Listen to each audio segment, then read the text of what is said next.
Hello survivors and welcome back to another video. In today's video we're going to be looking at the Beastmaster. As you can see, it's the guy in front of us. He has -10 damage mod, -10 XP modification. We don't have any of his unique skills unlocked quite yet, but that's okay. And he starts off with Venomous Strike, which is similar to your Festering Strike, but it is more in front of you than around you. But we'll have a look at that. Now, what we're doing today is we are going to be talking about curses. So how do curses work? What are they and what do they do? So each level has curses. So if I go and do curse, we'll call them tiers. So tier 1 curse or curse level 1, curse 1. You get 4 options. Now each option does its own thing. Like this one reduces your healing by 12%. So we'll just do it here. Reduces healing by 1%. Explosive goblins will now appear earlier in the match. Elite enemies now spawn 10% more frequently. And every time you kill an enemy, there's a 10% chance of a meteor falling near your position. Alright, now if you go to curse level 2, it just makes it even more. So there again, we got reduced healing. We've got explosive damage. Well now, goblins again. More elites. You've got increase the number of elite enemies that spawn simultaneously by 1, their health by 10%, damage by 5%, and cast frequency by 5%. But that gives us 2 points. And then every time you kill, there's a chance for a meteor. Now, every time you got a level of curse, it actually gives you more stuff. So on curse level 4, this is curse level 5 activated, we get legendary materials, epic, rare, 260% prestige, and 250% mana soulstones. So obviously if we remove that, you've got even less. There's no more legendary. If we remove that, there's even less.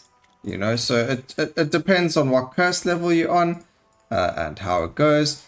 But for today, because we don't have much unlocked on the Beastmaster just yet, we're going to be doing curse level 1, just so you can see if you notice any difference at all on your side compared to if you've previously watched any of my videos or things like that. We can actually turn on the damage. We did turn it off, no, not that. Because when we did the endless, it just became a bit hectic. We're not doing anything crazy on this, so we're all Gucci here. So prestige points, in the beginning they're used for, well, achievements and to unlock all your other weapons. Not weapons, your skills. So like the Beastmaster has summons as well. I haven't unlocked them yet, but as you can see in the achievement page, he unlocks like a summon moose, summon warthog, and he gets like a buff that he has that helps his companions and himself. Also, you do gain different materials, but you do need to farm the minerals. So whenever you see them, make sure you are farming them so you are able to upgrade the original character's weapons. So the characters that have 2 weapons, you do want to grab yourself as much of the materials, the minerals on the floors of the maps. I think this is the map that gives you, I think there's 2 or 3 characters' weapons that use the minerals that are found on this map. As you can see, those are the meteors that are part of the curse. They just randomly spawn. So every so often there's a 10% chance of killing a monster that spawns. Now obviously the more you kill, the more you are going to spawn. Okay, so he lands up getting a lot of these shockwave kind of skills. So we are going to take them. It causes hemorrhage. Hemorrhage deals damage over time, and for every meter the target moves, there's a 40% chance that they'll take extra damage from hemorrhage. So that's really, really cool. We got ourselves a vicious strike as well. And that shockwave. So very, very similar to the heavy slam, but it's kind of moving in a sense.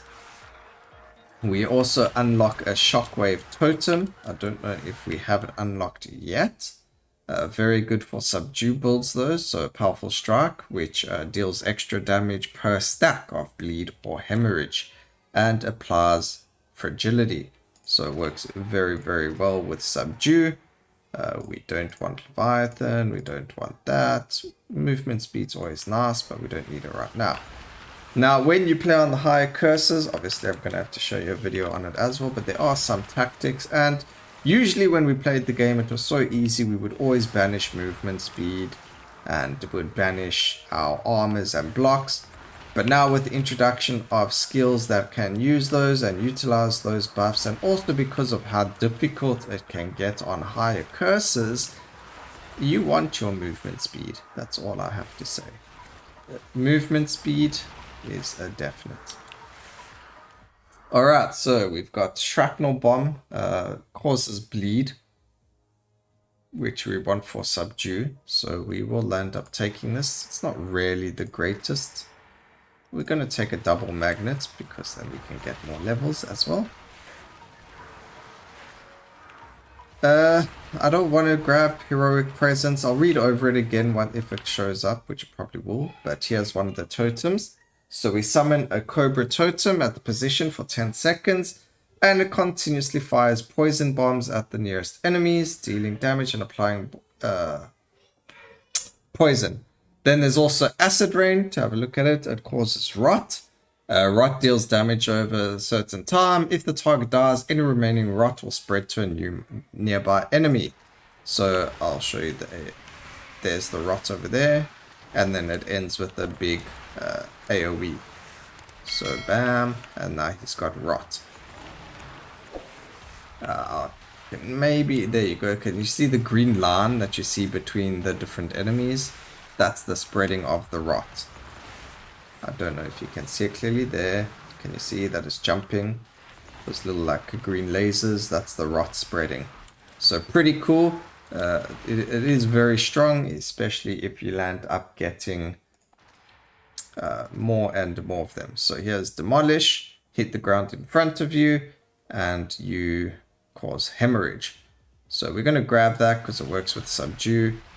Let's wait for it to go off. There we go, it goes off. So it's like a multiple area shockwave, which is actually really, really cool. It'll be nice to see what shenanigans we can come up with for making a huge demolish, like get the area of effect really, really big or something. Alright, maybe we can get the shockwave totem. I did see it there in the shop. If it shows up again, we'll grab it. I don't want the Cobra. There we go, multicast for demolish. Crits have a chance to bleed, which is fantastic. So now we want to build a bit of crit. Oh, we do have vicious strikes though, which was very, very lucky of us. So our first attack is always going to be a crit, so we're always going to proc bleed. Well, 50% chance of always proccing bleed. Okay, damage of shrapnel. So here's one of the skills, Body Slam. We did have a look at that before, and we also had Heroic Strike. I remember now in the video previously. Go take a look. I'll leave it up in the top corner over here for you guys to go have a look at that, where we did the Endless mode, and we took these skills for you to have a look at that anyway. So go take a look there. That will give you a definite. We're going to go for Area of Effect or Multicast. We'll go Area of Effect. Curse 1 is still pretty easy. Well, I mean, for me at least. I've been playing a lot on Curse 5. Very difficult. You can see I haven't passed it yet. Then there's Curse 6 and 7, which I haven't even got, like, trying on yet. So that's a bit hectic. This is a really cool skill. Give it a shot. Bombs are mainly for the Houndmaster now. Very cool skills indeed. Okay, I can actually, when we get the next totem, I'm going to get rid of the Acid Rain. I just wanted to show you guys what it looked like. We are going to go more for a bleed look today.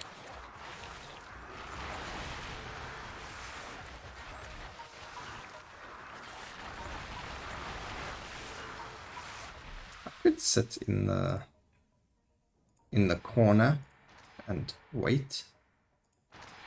What else do we have? We'll just grab more area of effect, why not? Let's go to the corner.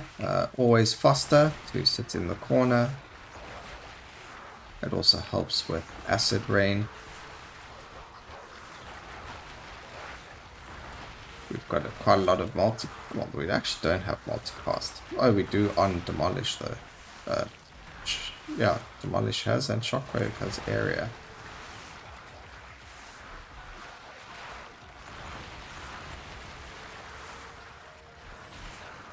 The one thing I find is that your skills get so much area of effect that you land up not being able to see the enemy's attacks.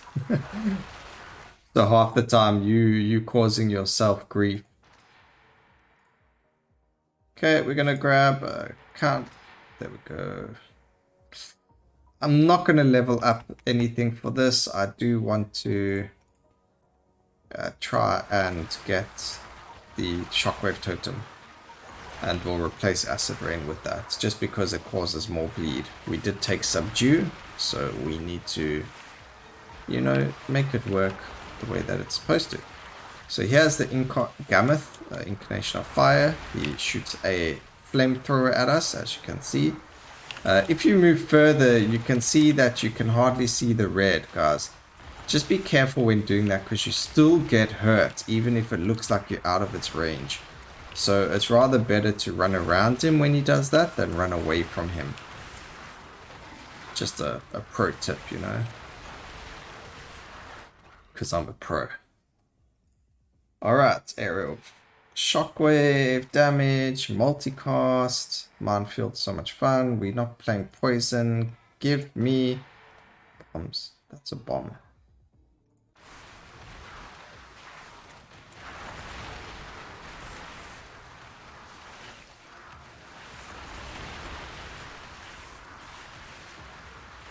Okay.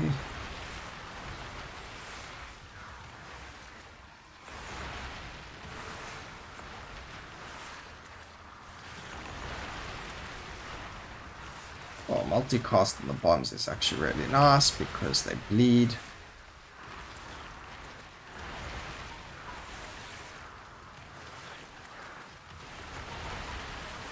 I think one of the nice things is we need, well, not one of the nice things, what would be really nice is lower cooldowns. But we're not getting a lot of cast frequency, unfortunately. Let's go back to somewhere close to the... Oh, that AoE is huge. That shockwave is massive. Look at it.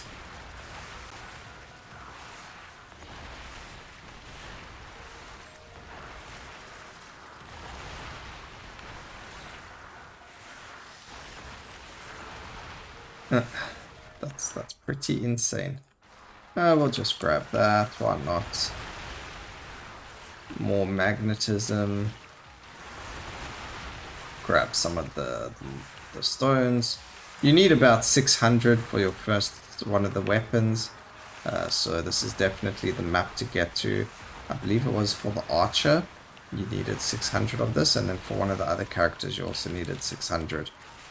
Okay, Colomanth, nothing special about him. We all know him if you played the game. He's been around since the prologue, I believe it was. They added him. Otherwise it was just mostly Alexis. And we'll grab damage, I guess. Alright.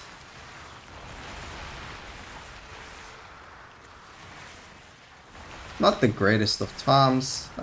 My new personal best is actually 6 minutes and 15 seconds. There's definitely some crazy stuff that can be done. I know that the record currently in the community is a lot lower. Definitely in the 5 minutes now. Although on the prologue we did just have a competition, and I believe the winning time was 5 minutes, like just below 6 minutes, but already in the early access that has been beaten. So very, very interesting. There we go. We finally got the totem. The only reason to go for the totem is for subdue. You could probably get some crazy stuff going on with it as well, with a bit of AoE and cooldown reduction. But besides for that, yeah, well, I mean, it depends. If you like totems, go for them. They are duration based, so they can't get killed or hit by enemies. They don't have a life bar, as you can see. They are just like there, which is actually really nice as well, because you then don't have to worry about whether or not it's going to be up. So there are totems. There's also a ballista for the archer now, which works the same way. And you do get to increase their durations, and you also get to increase their damage and things like that. Okay, this is Chaos Bringer, one of my favorites. I hate him so much. But he's dead already.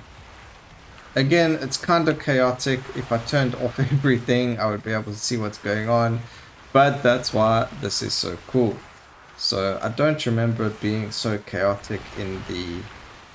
Although maybe it was. I just don't remember doing those builds. I think we did actually do it. I mean, we made it where like Chaos Bomb and things like that were huge.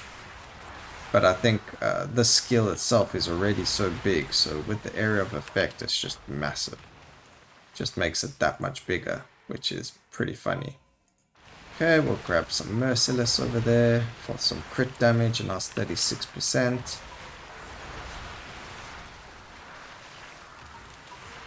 And we'll just keep going. Let's see what we can get.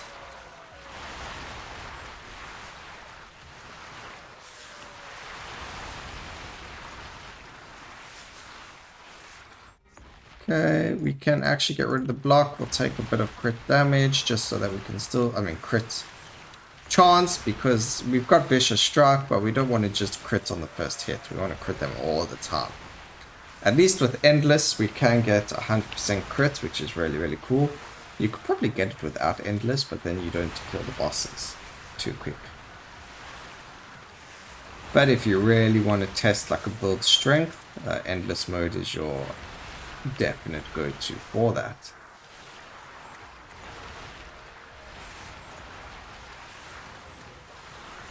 Alright.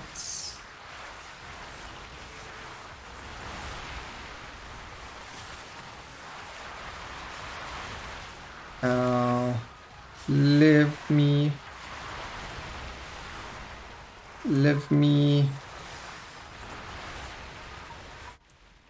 There's so much going on here. Oh, let's go for damage with Shockwave.